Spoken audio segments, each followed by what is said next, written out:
হরে কৃষ্ণ, রাধে রাধে। তো আজকের ভিডিওটা কেউ মিস করো না। যদি মিস করো তাহলে কিন্তু মহাপ্রভুকে কেউ দেখতে পাবে না। তো তার জন্য ভিডিওটা কিন্তু শেষ পর্যন্ত দেখতে হবে। তো চলো দেখতে থাকো, আশা করি ভালো লাগবে। আর যদি ভালো লেগে থাকে অবশ্যই লাইক কমেন্ট শেয়ার করে দিও। তো বন্ধুরা, এই যে এখন আমরা বেরিয়ে পড়লাম এক জায়গায় যাব, মানে গোপু সোনার জামা কাপড় কিনতে যাব আজকে, ওই জন্যে। তো মেয়ের তো জামা হয়েই গেছে, তোমাদেরকে দেখিয়ে দিয়েছি। আমার গোপু সোনার এখন হয়নি, তো আজকে পয়লা বৈশাখের দিন, তাই গোপু সোনার জন্য চলে গেলাম, বেরিয়ে পড়লাম জামা আনতে। তো এই যে দেখো, মেয়ে তো দুষ্টুমি, তোমরা জানো ফোনে আমাকে ভিডিও করতে দেয় না রাস্তাতে।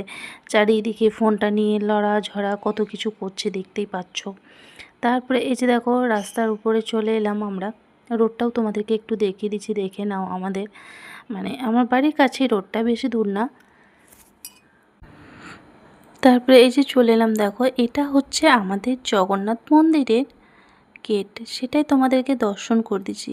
আশা করি ভালো লাগবে। অনেকে কিন্তু দর্শন করতে চেয়েছো যে দিদিভাই জগন্নাথ মন্দিরের বিগ্রহকে দেখায়ও, তাই বলছো। আর এই যে দেখছো দুজন মাতাজি বসে আছে, এনারা কিন্তু আমার মেয়েদেরকে দিদা বলে খুব ভালোবাসে। তারপরে এই যে জগন্নাথ মন্দিরটা তোমাদেরকে দূর থেকে প্রতিদিনই দর্শন করা, তাই আজকে ভাবলাম কাছে থেকে একটু দর্শন করাই। তো কাছে থেকে দর্শন করাচ্ছি, অবশ্যই দর্শন করে নাও। আর চলো ভিতরে যাওয়া যাক। ভিতরে গেলেই তোমরা ভগবানকে দর্শন করতে পারবে, তাই আজকে ভিতরেই চলে যাচ্ছি। দেখো আজকে পুরোটাই ফাঁকা, ওই জন্য ভিডিও করা একটু সহজ হয়েছে। আর এই যে দেখো, তারপরে আমার একটা ছেলে চলে আসছে, তো আমাকে খুব ভালোবাসে। এনারই দোকান যাব গোবর্ষণা জামা কিনতে, দেখতেই পাচ্ছ। তো একটু হাই বলে দিল তোমাদেরকে দেখতেই পেলে। তো এই যে দেখো, ভগবানকে দর্শন করলাম। আর কত সুন্দর দেখো, জগন্নাথ বলদেব সুভদ্রা রানীকে কত সুন্দর লাগছে দেখতে। আজকে পয়লা বৈশাখের দিন, তো ওই জন্যে চলে এলাম আজকে ভগবানকে দর্শন করতে। ভগবানের দর্শন দিয়ে সকালটা শুরু করি।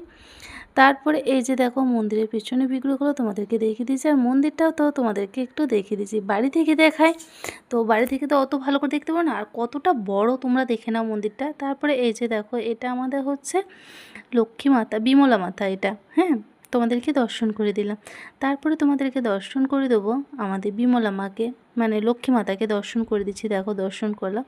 আর আমার মেয়ে ঝড়াম করে ছবিটা তুললো, কিন্তু মেয়ে সবসময় ছবি তুলতে পছন্দ করে না, তো একটু তুলে নিল ভগবানের ছবি। তারপরে এই যে এখানে চলে এলাম, নীলমাধবকে তোমাদেরকে দর্শন করাচ্ছি। এটা হচ্ছে আমাদের নীলমাধব, তাই নীলমাধবকে ভাবলাম যে তোমাদেরকে একটু দর্শন করে দিই, আশা করি তোমাদের ভালো লেগেছে। আর দর্শন করে তো ভালো লাগবেই, সত্যিই তাই। তারপরে চলো, এই যে দেখো, এই নীলমাধবটা কিন্তু যখন দীঘার মন্দির প্রতিষ্ঠা হয় তখনই কিন্তু আমাদের নীলমাধব এখানে প্রতিষ্ঠা হয়, সেটাই তোমাদেরকে দর্শন করলাম। তারপরে এই যে এখানে দেখো, এটা হচ্ছে আমাদের ভান্ডারী বন। এখানে বাঁকাড়ায় মানে হোলি খেলা হয়, তারপরে তোমার ঝুলানোর সময় এখানে কিন্তু বাঁকাড়ায়